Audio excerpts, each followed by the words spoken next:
নমস্কার দর্শক বন্ধুরা, আমি বিধায়কনাথ আর বিধায়কনাথ বাপ্পা চ্যানেলে আপনাদেরকে আবারও একবার স্বাগত জানাই। আজকে আমাদের আলোচ্য বিষয় হলো ভারতের নাম জম্বুদ্বীপ এবং আর্য দেশ কিভাবে হয়েছিল। এই বিষয়ে জানতে ভিডিওটি শেষ পর্যন্ত দেখুন। ভারত জম্বুদ্বীপ হলো প্রাচীন ভারতীয় সংস্কৃতিতে ভারতীয় উপমহাদেশকে বোঝানোর একটি শব্দ। এটি জম্বু নামের একটি গাছ থেকে এসেছে। এই গাছটি এই অঞ্চলে পাওয়া যেত। জম্বুদ্বীপ প্রাচীনকালে দ্বীপ বা মহাদেশ হিসাবে ব্যবহৃত হতো। প্রাচীনকালে বিশেষ করে বৈদিক যুগে ভারতবর্ষকে জম্বুদ্বীপ বলা হতো। এটি হিমালয় এবং বিন্দু পর্বতের মধ্যবর্তী ব্রহ্মবর্ত, ব্রহ্মদেশ, মধ্যদেশ এবং আর্যবর্তের আঞ্চলিক বৈশিষ্ট্যগুলির উপর ভিত্তি করে একটি ভৌগোলিক তত্ত্ব হিসাবে দেখা হতো বলে এক সাংস্কৃতিক আলোচনার উল্লেখ রয়েছে।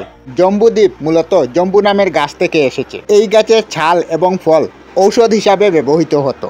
এই গাছটি 1100 যোজন উঁচু এবং দ্বীপে পাওয়া যেত। প্রাচীন ভারতীয় পুরাণ এবং সাহিত্যে জম্বুদ্বীপ একটি গুরুত্বপূর্ণ হিসাবে উল্লেখ করা হয়েছে। প্রাচীনকালে ভারতীয় সংস্কৃতিতে জম্বুদ্বীপ ভারতীয় উপমহাদেশকে বোঝাতে ব্যবহৃত হতো। বৈদিক যুগে এটি হিমালয় এবং বিন্ধ্য পর্বতের মধ্যবর্তী অঞ্চলকে বোঝাতো। জম্মু দ্বীপের নামকরণ জম্বু নামে একটি গাছ থেকে এসেছে। হিন্দু পুরাণে জম্বু দ্বীপকে 7টি দ্বীপের মধ্যে একটি দ্বীপ উল্লেখ করা হয়েছে। ভারতে আর্য দেশ নাম হওয়ার কারণ হলো প্রাচীনকালে এই অঞ্চলে আর্য নামে এক জনগোষ্ঠীর বসবাস ছিল। আর্য শব্দটির অর্থ জ্ঞানী বা বুদ্ধিমান।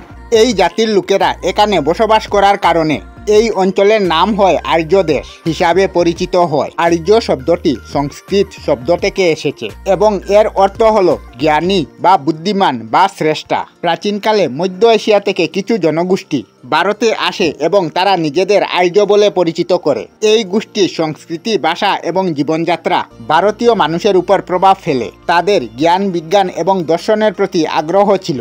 এই কারণে ভারতীয় উপমহাদেশ আর্য দেশ হিসাবে পরিচিতি হতে শুরু করে।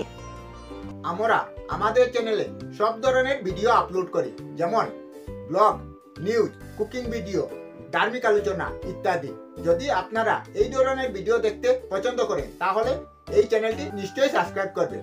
আমি আপনাদের সাথে বিধায়কনাথ আজকের মতো বিদায় নিলাম। আর ভিডিওটি ভালো লাগে লাইক, শেয়ার ও কমেন্ট করবেন। ভিডিওটি সম্পূর্ণ দেখার জন্য অশেষ ধন্যবাদ।